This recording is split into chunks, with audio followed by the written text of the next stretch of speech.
right, Oval fans, here we are. Well, yeah, this is the next to last episode review because we're having a 2 hour event next week instead of one. So, just a disclaimer, I don't know how I'm going to do next week's review.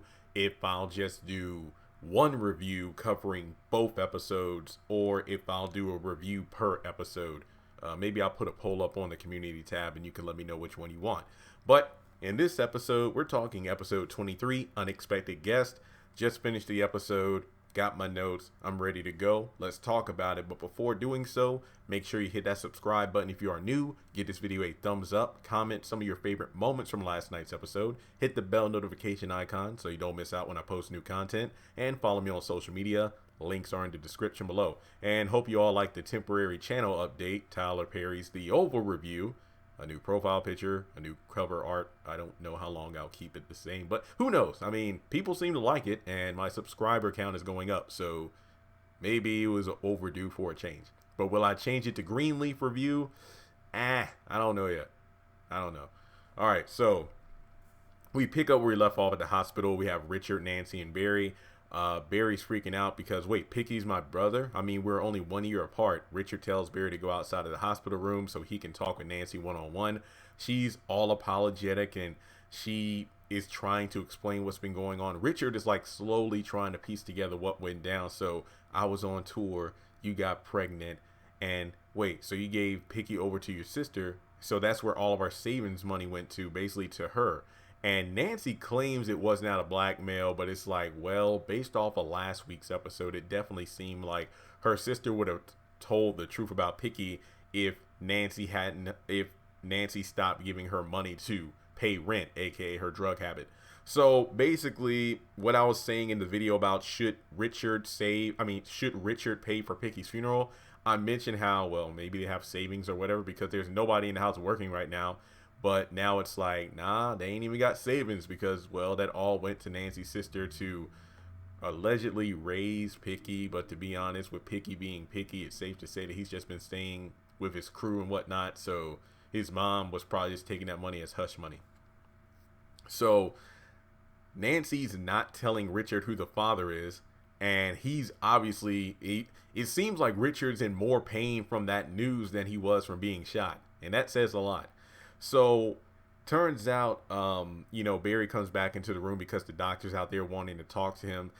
He got lucky, but everything's okay. He needs to go. He can go home if he wants to, but if he goes home, he has to rest. No heavy lifting, no strenuous activity. He needs to rest, and he'll come back in for a checkup in 3 days. Now, hopefully, unlike the Haves and the Have-Nots and other shows, specifically the Haves and the Have-Nots, when a character is told they need to go back to the hospital for a checkup, I hope we actually see him do it, or at least at the very minimum, we get reference to him going back because so many times in the Haves and the Have-Nots, we have characters who have been stabbed, shot, dang near blown up, fall from great distances and get injured. They go into the hospital and then they're out in like record time, and then within a couple episodes they act like nothing happened, but there's no any kind of indication that they went in for like a follow-up just to make sure they're okay. So hopefully the Oval will break the trend. All right. So obviously Richard is still pissed off. Nancy is not going to leave his side no matter what, but yeah, you are. You're going to leave. I can't believe this. I mean, obviously he said some stronger words too, and I'm like, Richard. All right, so we go over to Donald. He's at home eating a TV dinner, and as a bachelor, I can relate to that. And he sees on the news about the boutique. I mean, this is the second news report at Denise's boutique in like, 24 to 48 hours. And apparently, one person's dead while the other is in intensive care. So, Max, okay, I think it's safe to say that Max is still alive because Yuma had already bled out a lot to the point where she was begging Kyle for assistance. Like, look, I got maybe 20 minutes or so before I die. Help me out. And then we have Kyle shoot her like 4 or 5 more times. So I think it's safe to say that Max might be the person who's still alive. Maybe I'll do a follow-up video. I'll rewatch the scene, but I'm pretty sure it was said one of them is dead, one of them is in intensive care. And then Donald gets a call from Kyle. He knows that Lily isn't there and pretty much demands to come in. He starts to get on with Donald, but Donald's like, no. We need to talk about this story right now. And Kyle's like, don't worry, I'll spin the story. I actually got surveillance footage of both both Max and Yuma being hit on by Denise. If I remember correctly, he must have surveillance from like the van, because I know that or the vehicles that the Secret Service used, because in those cases, whenever I think Yuma took Denise back to the boutique one time, and then you had Max going to the boutique to pick up Denise, and in both cases, she was flirting with him, because Yuma and Denise were sitting outside of the boutique, and then I believe there was a time where Max was bringing Denise to the Oval, but then Hunter was like, "Hey, something's going down. You need to park off somewhere for a little while." And then Denise and Max were in the van for a while, and then she was flirting with him. I remember that. So basically, we get a phone call because of the fact that Donald, sorry, loud car in the parking lot, I apologize. Turns out they're actually building a car wash like several feet away from my apartment building. It's like at the entrance of the apartment complex, so that's pretty interesting. But anyway, so Donald gets a call from Hunter because of the fact that he's freaking out because Denise, the press secretary, has the panties from the Oval, and she's going to get DNA tests thanks to Ellie telling him about it. And Kyle is literally going down on Donald as he's talking to Hunter. He's like, "Hey, don't worry, sir. I will talk to her in the morning. We will handle this. You have a good evening, sir." And Hunter's like, all right, because Kyle actually knows that Lily is still at the hotel with some help. He doesn't know who it is, so I guess Kyle doesn't know that Bobby is the person who's helping Lily, so he's still looking into that. All right, so we go over to Sam and Priscilla. He gets home late. Apparently, he was working overtime at the Oval, obviously, because there's a lot of stuff going on. Priscilla's like, "Oh, I thought you were getting home by 5." And if memory serves, tonight was supposed to be the night. Like, he would come home, they would have a, romantic dinner and whatnot, and then, they'd get it on because it's been 3 weeks. However, Priscilla isn't feeling it, and Sam's like, she's like, "Take a cold shower." And I'm like, that's one of the most painful things a man could be told, other than "you're smaller than I thought." So he takes his pants off. He's like, "Look at me. Look at this." I'm like, "Oh, yeah, I see. Take a cold shower." Get a knock on the door. Priscilla goes up to the door because Sam's like, "I ain't going to the door looking like this." So you get up. Turns out it's Nancy. She has her, couple of pieces of luggage, because obviously she took what Richard said to heart and didn't go home. She went home to get some things and then went over to Priscilla's place and Sam. Pretty much they sit down and she recounts everything that's been going on about how picky is her son. She had an affair while Richard was on duty, and can I just get a place to stay for the night until I figure things out? So we actually have a brief scene where they're talking. I want to skip over a couple scenes and come back. We get a brief scene of them talking, and Sam actually comes out of the bedroom with, I believe, nothing more than, let's say, cause I think he went to take that shower. He came out wrapped up in a towel, and then Priscilla's like, "Oh, Sam!" Is like, oh, damn, oh God. He goes back into the bedroom, and then later on that night, they're talking. It's like, "What is she doing here?" It's like, "Look, she came over. She's in the room next door. We're not doing anything." "Okay, fine." So he's like, "Well, we can be quiet." And Priscilla, I don't know. There are so many different conversations happening in the Oval Facebook group, which we are close to 10,000 members, by the way. We need about 230 more people, so make sure you join the group. There's a link in the description below. A lot of people are thinking Priscilla, there might be something going on with her. Is she pregnant? Is she sleeping with someone else? Is there something we just don't know about? Why is it that she doesn't want to have anything to do with Sam at the moment? Not a place of disdain, but just not having sexual relations. Like, it would be different if they were about to get it on, but then they had to knock on the door and it turned out to be Nancy. And then it's like, "Hey, we got Nancy in the next room." She's going through a lot, because remember, Nancy told Priscilla not to tell Sam why she's over there. So you can imagine that kind of stress and news would be like, "You know what, honey, I'm just not in the mood right now," versus just completely not being in the mood at all. So we're definitely seeing many sides to Priscilla right now, where it's like, interesting. So, I mean, what she said, "You're selfish and everything," and I feel bad for Sam, 'cause I see a lot of people like, "Dang, Sam, I feel bad. There's a lot going on," and it's like, no wonder you have the first lady coming on to you. He has a lot of pent up aggression. So going back to another scene, we're at the store, the pharmacy. Turns out everything is fixed, everything is clean. Kareem thanks Sharon for the help, and she wants to go over to her sister's house, but Kareem's like, no, why don't you stay with me? And then she's like, "Fine, for one night, but I need to go over to Richard and Nancy's place to get my things." Victoria gets a phone call. Turns out her mom is on the line, but She's also speaking with the person on the phone saying, hey, do you know where my husband is? Oh, he's in the Oval. Do you know who he's with? If it's the person that works under the press secretary, Ellie, she said she would look into it. So Maud gets on the phone, and Victoria's like, hey, you said I can call you if I need anything. Gail is trying to get emancipation, trying to talk with a lawyer tomorrow. And Granny's like, you know what? Get both grandkids to come with me for a while so I can set them straight. Dun, dun, dun. So we have Bob and Lily. He says that they should leave in a couple hours to avoid detection. Lily says that, oh, yeah, you're just a piece of meat. But in actuality, he's a large chocolate bar. And they get it on. Let me put it this way. There are a lot of characters in this episode who are apparently getting ahead, if you know what I mean. So Gail calls the lawyer, Winters, and he actually needs legit evidence so they can actually meet up tomorrow, because at this point he doesn't think he's able to help Gail based off the conversation that he overheard. But Gail tries to reassure him that her parents are just putting on an act, and she can actually help them be exposed. But little does she know that when she goes into the kitchen later, Victoria's there, because I believe they actually had a scene earlier in the season where they talked in the kitchen, very much a conversation of disdain and hatred between the two. And she's like, oh no, that little lawyer you got, don't even worry about it. You're going with your grandmother in the morning. I'm not going nowhere. Over the river and through the woods to grandmother's house we go. But in this case, it's more like the Wicked Witch.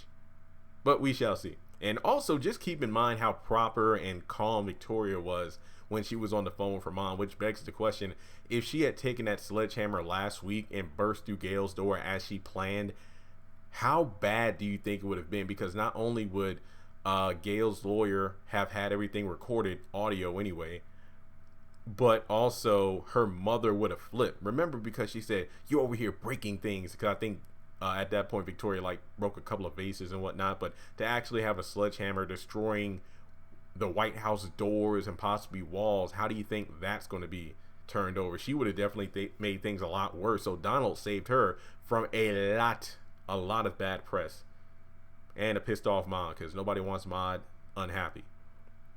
So also the worker tells Victoria that Ellie hasn't checked out yet, and Victoria's like, fine, I'll go check it out myself. It's like, oh, are you sure, ma'am? She hangs up. So Victoria's on the case right now. All right, now switching gears, we're going back over to Richard and Nancy's house. Luckily, Richard's back at home. It's good to have him back. Yes, I do miss him working at the Oval, but at least he's home getting rest. And we actually have a pretty good scene between Richard and Barry. It's like Barry's vouching for his mom, like, look, she's a good woman. I don't know what's happened, in the past, because obviously I wasn't there, but mom's a good woman. She loves you. And I like this scene. It's like Barry's trying to reassure Richard that Nancy is a good mother and wife, but then Richard retorts with, well, look how you've been acting. It wasn't like one was trying to outdo the other and neither one was being an asshole. This is the Barry I wish we had seen more of this season. Now, I'm not going to sit up here and act like, oh, I understand what it's like to lose a child. No, I don't have any kids or anything like that, and I understand that a character like that is meant to lash out, but if Barry would have been written more like this, I think he would be one of the more beloved characters on the show. Now, I don't know where season 2 is going, because remember, season 1 ends next week, but this was a great scene. It really was. So we get some dates here. Apparently, Richard and Nancy have been together 30 years. Richard has been faithful all 30 of those years. Barry said, earlier in the episode, Barry said that he and Picky were 1 year apart. So apparently this affair that led to Picky's birth was about 24 years ago. So I guess this means that, well, if you count labor, does that basically Picky and Barry are between the ages of 23 to 25, give or take. So I like how Barry's like, yeah, she's a good woman, but it's like, well, what about you lashing out when she lost her grandbaby? And like, well, yeah, that was a valid point. I was mad. And then it's like, well, how you tell me to calm down when you went off when you saw Sharon and Kareem at the pharmacy? Like, yeah, you're right. So again, this is a great father-son moment. Apparently Sharon's phone goes off, and I think Kareem was texting her or something like that. But basically, she's upstairs getting her things. And once again, I just love how Richard's like, hey, Barry, she's up there. Are you sure you want to go up there? And Barry's like, fine, I'll go. Once again, another freaking good scene. Barry goes upstairs, talks with Sharon. again, this was great stuff. Again, a calm Barry having these conversations. This isn't about, where's my daughter at? No, no, no, no, no. He's trying to make amends. But what did they say? The best example of growth is change behavior. So I'm not saying that I know we won't see an angry Barry again, but I hope he's going to be more level-headed from this point on. Him and Sharon, have jabs at each other. It's like, oh, so you're just leaving like that, huh? Because she's giving her things like, oh, yeah, you know what? I chose to be with Kareem and whatnot because you were the one who was making me feel like crap. And to be honest, that is a very valid point. But at the same time, hey, if you cheat, you cheat. So as soon as she leaves, he's like, I'm sorry. And it's like, I love you. I just wanted to let you know that. And it reminds me of like, what was it, like the first episode or so of Martin? One of the most viral scenes from the show, where it's like, you know what, Gina, I don't even need you, Gina. Step, get out of here. He's like, no, baby, please, I love you. That was pretty much Barry in that moment. One thing I wish we would have actually, heard Barry say, isn't even necessarily like I love you and I'm sorry, but thank you for saving my father. But then again, I know that Barry told Nancy that, yeah, the doctor said if it wasn't for Sharon, I wouldn't even be here. Barry was pretty much, kind of blacked out, where he did absolutely nothing in that situation where he was shot. But at the same time, if there was anything that would have made that scene even better, it's like if Barry screamed, I'm sorry, and instead of, like full on apologizing like he did, which I'm not saying it was bad, I think would have been a good line. It's like if Sharon was like, you know what, I love you too, but I'm still leaving. It's like, hey, one more thing. Thank you for saving my father. Now, if that was the thing that actually got Sharon to change her mind, that would have been really good. But again, this was still a good scene. It's just like that one little thing would have been even better.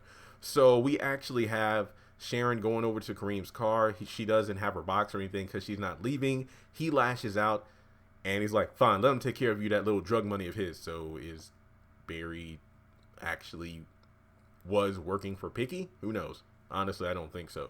But in any case, looking at how Kareem exploded like that, it's like, damn, Sharon knows how to pick him. Short-tempered guys, because I mean, you look at Kareem's like, no, come over to my place. It's like, I want to show you how great my new place is because I changed around my old place so much that it looks like new. Like, if you're so willing to like let Sharon come in for an extended amount of time, but then you're that quick to kick her to the curb, yeah, that wasn't going to work out anyway.